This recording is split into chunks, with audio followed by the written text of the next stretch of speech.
Baik, terima kasih. Assalamualaikum warahmatullahi wabarakatuh. Salam sejahtera, selamat siang.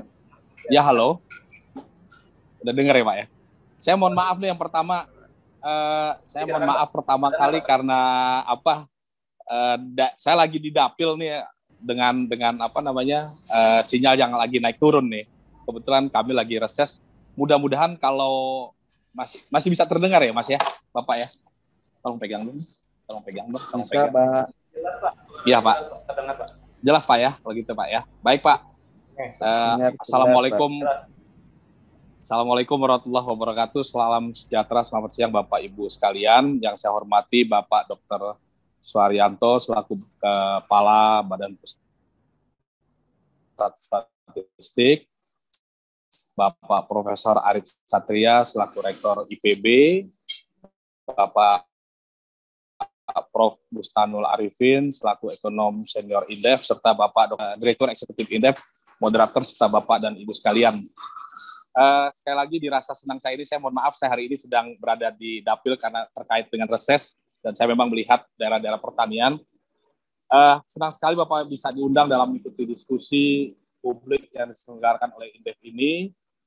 Pada kesempatan ini saya akan sedikit berbagi dan kembali menimba ilmu oleh Bapak dan Ibu sekalian terkait bidang kerja saya sebagai wakil rakyat yang berada di Komisi 4 DPR RI, khususnya di sektor pertanian. Pada pemaparan saya kami membagi 3 bagian. Pertama terkait dengan tantangan sektor pertanian, kedua dukungan politik terhadap sektor pertanian di Indonesia saat ini, dan ketiga terkait dengan kinerja sektor pertanian di tengah pandemi COVID-19. Next, apakah kita telah secara mendalam dan detail? Tentu masih ada sejumlah tantangan yang serius pada sektor pertanian kita, baik tantangan dalam jangka pendek, jangka menengah, ataupun bahkan dalam jangka panjang. Saya mencoba melihat beberapa tantangan yang dihadapi sektor pertanian Indonesia. Salah satu yang terpenting adalah regenerasi petani. Bapak, Ibu, dan sekalian, next, Lembaga Ilmu Pengetahuan atau LIPI melakukan riset pada tahun 2015, demikian pula dengan riset AKAD 3, yang akhirnya menunjukkan kekhawatiran yang serupa terkait dengan regenerasi petani. Saat ini kita mungkin sudah sering menjumpai dalam kehidupan sehari-hari seorang anak petani yang tergiring ke sektor lain, seperti industrialisasi atau lain-lain, dan terus menekuni usaha pertanian dari orang tuanya karena image, prestis, kesejahteraan, dan lain-lain sebagai petani semakin terdegradasi sehingga menyulitkan terciptanya regenerasi petani secara masif. Dengan demikian, penting kita melakukan gerakan perubahan untuk terus memperbaiki sektor pertanian. Salah satu tolak ukurnya adalah semakin meningkatnya kesejahteraan petani dan nilai tambah yang tercipta dari sektor pertanian. Next, data Pusat Statistik menunjukkan pembagian petani berdasarkan usianya. Bisa kita lihat bahwa petani di Indonesia saat ini didominasi oleh generasi X, generasi baby boomer, dan seterusnya dibandingkan dengan generasi muda, baik milenial maupun Gen Z. Usia petani antara 25 hingga 34 tahun menunjukkan jumlah terkecil kedua dengan jumlah mencapai 2,9 juta orang. Sementara itu petani dengan usia di bawah 25 tahun adalah yang terkecil, hanya 273.000 sekian orang pada tahun 2018. Memang terjadi perbaikan di tahun 2013, utamanya pada usia di bawah 25 tahun, namun terjadi penurunan di tahun 2013 hingga 2018 usia petani pada rentang usia 25 hingga 34 tahun. Nah, dominasi petani di Indonesia adalah mereka berada pada usia 35 hingga 44 tahun dengan jumlah mencapai 6,7 juta pada tahun 2018 dan pada usia 45 hingga 54 tahun sejumlah 7,8 juta pada tahun yang sama. Bapak, Ibu, dan hadirin yang kami hormati, tantangan yang serius menurut saya selanjutnya adalah kenyataan bahwa sebagian besar petani di Indonesia adalah petani gurem atau petani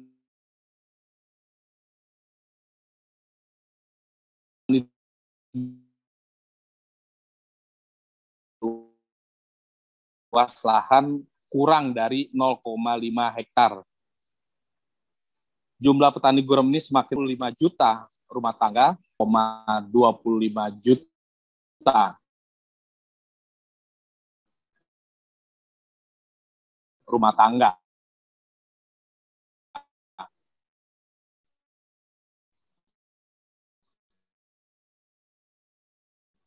Tentu ini menjadi salah satu faktor yang menyebabkan kesejahteraan petani yang mereka kuasai semakin rendah, produktivitas mereka juga rendah, sehingga kesejahteraan petani. Pada bagian ini, data rumah tangga petani Indonesia terlihat dengan jelas bahwa luasan lahan dengan besar mayoritas petani Indonesia adalah di bawah 0,5 hektar. Jumlah terbesar kedua adalah mereka yang menguasai lahan hanya kurang dari petani di Indonesia hanya memiliki lahan yang sangat sempit untuk bercocok. Data dari BPS ini penting untuk menjadi dasar bagi penentuan kebijakan ke depan agar dengan lahan yang semakin sedikit tetap karena itu sangat penting inovasi di sektor pertanian di masa mendatang harus kita mulai sejak saat ini. Selanjutnya, saya juga ingin melihat dari penggunaan internet oleh petani. Ini terkait dengan cita-cita Kementerian Pertanian untuk mengubah menjadi petani yang lebih modern. Dari data ini,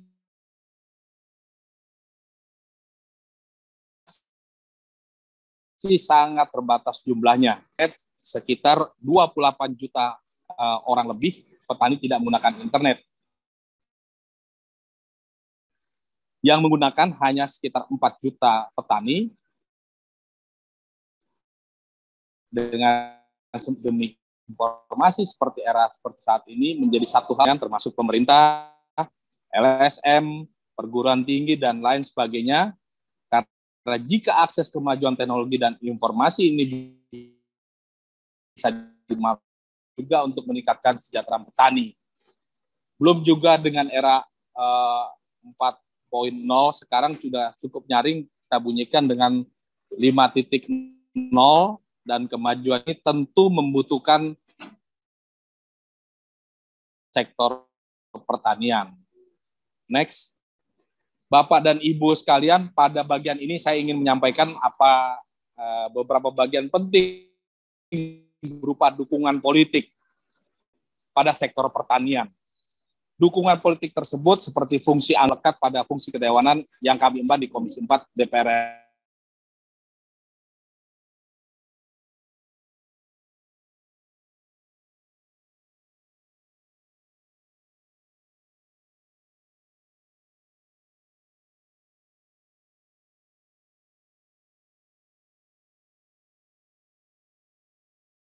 Selanjutnya, pada tahun 2020 yang sangat signifikan menurut saya, mencapai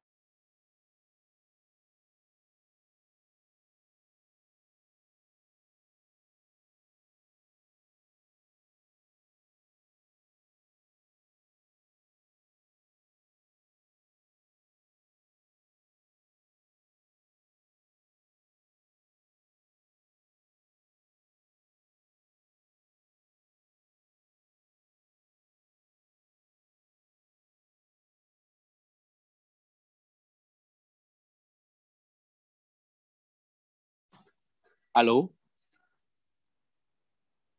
Halo Bapak Ibu? Ya, ini nih, saya mungkin bagian ini yang paling penting yang mungkin saya ingin sampaikan kepada Bapak dan Ibu sekalian, karena ini memang menjadi isu yang sangat kuat. Mohon maaf kami kalau terputus-putus. Kami mendorong penghematan anggaran itu agar tidak mengganggu program-program yang langsung menjadi prioritas. Nah, pada tahun yang sama, tahun ini, Komisi 4 juga mendorong Kementan agar menambah belanja tambahan, dan itu juga dapat terjadi. Bapak, Ibu sekalian, pada tahun yang sama, kami juga sangat memperhatikan terkait dengan realisasi anggaran besar harapan kami di Komisi 4 agar realisasi anggaran Kementan bisa optimal dan segera membantu perekonomian nasional membaik pada tahun 2020. Realisasi anggaran Kementan kami catat pada tahun 2020 lalu mencapai 95,61%. Dan ini menurut kami sudah baik karena sudah berada di atas rata-rata realisasi nasional. Next. Nah, tahun 2021, dukungan anggaran juga terus kami berikan. Namun karena perekonomian nasional yang masih belum pulih dan pandemi COVID masih belum tentu usai kapannya, maka Kementan kembali harus mengalami realokasi dan refocusing anggaran di tahun 2021. Penghematan Kementan di tahun 2021 tahun ini mencapai 6,3 triliun rupiah. Sehingga saat ini pagu anggaran Kementan hanya sebesar 15,512 triliun rupiah. Ini yang kemudian kami di Komisi 4 sangat heran sejujurnya dengan sikap pemerintah ini. Untuk 270 juta lebih penduduk yang harus makan, tetapi refocusing anggarannya sangat signifikan sebesar hampir sama dengan apa yang dialami pada periode yang lalu, pada periode 2020 lalu. Kemudian pada slide yang selanjutnya, saya ingin juga bicara soal pupuk Bapak-Bapak dan Ibu-Ibu. Pada bagian ini saya ingin meng-capture perkembangan dari alokasi anggaran pupuk subsidi. Nah, kami menyampaikan alokasi anggaran pupuk subsidi berfluktuasi dari 2015 hingga 2021 ini. Bahkan alokasi anggaran pupuk bersubsidi tahun ini adalah yang terendah Bapak-Bapak dan Ibu-Ibu sejak 2015. Padahal kebutuhan anggaran terhadap pemenuhan pupuk bersubsidi masih sangat besar, sehingga ada gap antar kebutuhan dan kemampuan. Sebagaimana diketahui pada tahun lalu, juga saya rasa pada tahun-tahun sebelumnya, banyak sekali keluhan petani-petani di daerah susahnya mendapat alokasi pupuk bersubsidi. Nah, akar permasalahannya adalah anggaran pemerintah yang sangat terbatas untuk memenuhi kebutuhan pupuk bersubsidi. Memang selain permasalahan alokasi anggaran, kami juga melihat ada persoalan di tata kelola, distribusi, dan penerima manfaat dari pupuk bersubsidi yang harus terus dibenahi. Namun, sekali lagi saya menekankan di sini, ujung atau pangkal persoalan dari ini semua terkait dengan masalah pupuk bersubsidi ini adalah alokasi anggaran. Bapak-bapak bisa pahami, dari kebutuhan 60 slide selanjutnya ya, pada kebutuhan RDKK yang dipenuhi itu harus besar 67 triliun lebih atau setara dengan 23,2 juta ton pupuk bersubsidi. Tetapi APBN hanya bisa memberikan 25,276 triliun rupiah. Sehingga saya nyatakan ada gap sebesar 41,9 triliun atau hampir 42 triliun untuk pupuk subsidi ini. Dan menurut saya ini angka yang sangat luar biasa besarnya. Saya kemarin sempat bicara-bicara dan melihat anggaran-anggaran di kementerian lainnya, misalnya dibandingkan dengan, ya memang ini bukan apel sama dengan apel. Saya menyatakan bahwa kalau dibandingkan dengan kebutuhan kita di kementerian lainnya seperti pertahanan dan lain-lain, maka ada kejomplangan yang luar biasa dengan masalah pupuk ini. Dan tentunya dengan pertanian. Saat ini memang petani sudah sangat tergantung dengan pupuk akibat revolusi hijau yang memang sudah kita canangkan lebih lalu. Slide selanjutnya, kami juga di Komisi 4 juga secara aktif memperhatikan dan mengingatkan pemerintah melalui mitra kerja di Komisi 4 untuk menyusun peraturan turunan yang merupakan konsekuensi dari Undang-Undang Cipta Kerja. Cukup banyak peraturan perundangan yang berubah mengikuti Undang-Undang Omnibus Law, antara lain Undang-Undang Nomor 39 Tahun 2014 tentang Hortikultura, lalu Undang-Undang 29 Tahun 2000 tentang Perlindungan Varietas Tanaman, Undang-Undang 22 Tahun 2009 tentang Sistem Budaya Pertanian Berkelanjutan, dan Undang-Undang Nomor 19 Tahun 2013 tentang Perlindungan dan Pemberdayaan Petani, dan seterusnya. Karena menurut kami perubahan-perubahan tersebut menjadi konsen kami di Komisi 4. Dari beberapa undang-undang yang berkaitan dengan pertanian, juga ada yang masuk dalam prolegnas 5 tahunan, seperti Undang-Undang Perlindungan dan Pemberdayaan Petani. Bapak, pada bagian selanjutnya kami ingin menjelaskan sedikit bahwa kami juga aktif melakukan pengawasan terhadap beberapa isu-isu aktual yang berkaitan dengan sektor pertanian. Misalnya beberapa waktu yang lalu permasalahan harga dan pasokan kedelai. Mencermati dinamika kedelai di pasar global, sebenarnya produksi global kedelai itu selama 2020 bahkan ketika pandemi COVID melanda tetap normal. Bahkan jika dijumlahkan total produksi kedelai global justru mengalami peningkatan sebesar 8%, produksi total mencapai 364 juta ton. Nah, sebagian besar produksi kedelai global memang ditopang oleh negara-negara seperti Amerika Serikat, Brasilia, dan produksinya mencapai sekitar 80% dari produksi global. Namun karena adanya persoalan sistem logistik global yang terganggu akibat COVID-19, langkah Kementan memang berupaya melakukan upaya-upaya meningkatkan produksi kedelai, dan itu kami dukung. Seperti upaya mengembangkan 325.000 hektar di 12 provinsi, kebijakan bunga kur khusus kedelai sebesar 1,5%, dan fasilitas bantuan benih dan pupuk, bantuan alsintan, dan seterusnya. Namun, di samping hal-hal tersebut, kami rasa penting memberikan saran secara umum untuk memperbaiki produksi kedelai serta langkah alternatif yang mungkin bisa menjadi solusi bagi kebijakan alternatif. Misalnya dilakukan perbaikan sistem insentif ekonomi rantai nilai kedelai dari produksi di hulu, distribusi dan perdagangan serta jaminan kepastian pasar di hilir. Di samping itu kami juga mencermati secara kritis perkembangan food estate yang dicanangkan oleh pemerintah, khususnya dengan pasca program food estate berjalan, seperti penggunaan dan peruntukan lahan food estate selanjutnya dikelola oleh siapa dan digunakan untuk apa, dan seterusnya.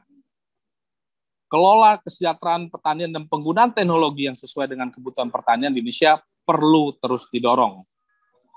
Pada bagian akhir, Bapak dan Ibu, mohon izin, saya ingin menyampaikan beberapa kinerja yang sudah dilakukan oleh sektor pertanian Indonesia, sekaligus juga menjawab pertanyaan yang tercantum dalam diskusi kita, yaitu daya tahan sektor pertanian, realitas ataukah fata morgana. Saya rasa jawabnya adalah sebuah realita.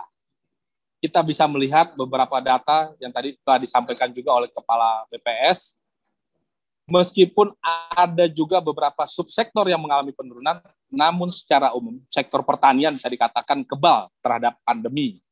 Dengan catatan pertumbuhan sekitar tahun 2020 mencapai 1,72% di tengah merosotnya perekonomian nasional yang resmi secara resesi, secara teknikal pertumbuhan. Tentu pertumbuhan sektor pertanian ini memberikan sumbangsi dan kinerja yang positif terhadap perekonomian nasional.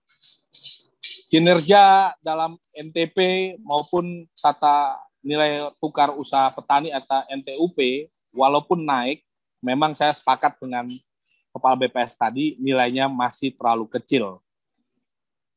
Terakhir, pada slide yang terakhir ini, pada ini saya ingin menyampaikan bahwa lagi-lagi kabar baik, saya rasa sektor pertanian mampu menyumbang penyerapan tenaga kerja pada Agustus 2020 lalu. Serapan tenaga kerja di sektor pertanian mencapai 38,2 juta jiwa atau setara dengan 29,7% dari total jumlah penduduk yang bekerja. Oleh karena itu, saya kira sektor pertanian masih menjadi tumpuan dan bantalan bagi pertumbuhan dan perekonomian ekonomi nasional ke depan, meskipun modernisasi masyarakat, adanya pergeseran aktivitas ekonomi ke sektor manufaktur dan jasa, tidak berarti bahwa sektor basis yaitu pertanian mesti ditinggalkan. Saya rasa sektor hulu berupa pertanian tetap harus dipertahankan namun harus ada proses pergeseran dan penciptaan nilai tambah yang bersumber dari sektor basis tersebut. Demikian Bapak dan Ibu pemaparan sedikit dari saya. Sekali lagi, saya ingin sekali menyerap apa yang disampaikan oleh Bapak Ibu sekalian, sekaligus menjadi bahan perjuangan kami untuk sektor pertanian yang lebih baik ke depannya. Terima kasih. Billahi taufik wal hidayah. Wassalamualaikum warahmatullahi wabarakatuh. Salam hormat kami, Pak.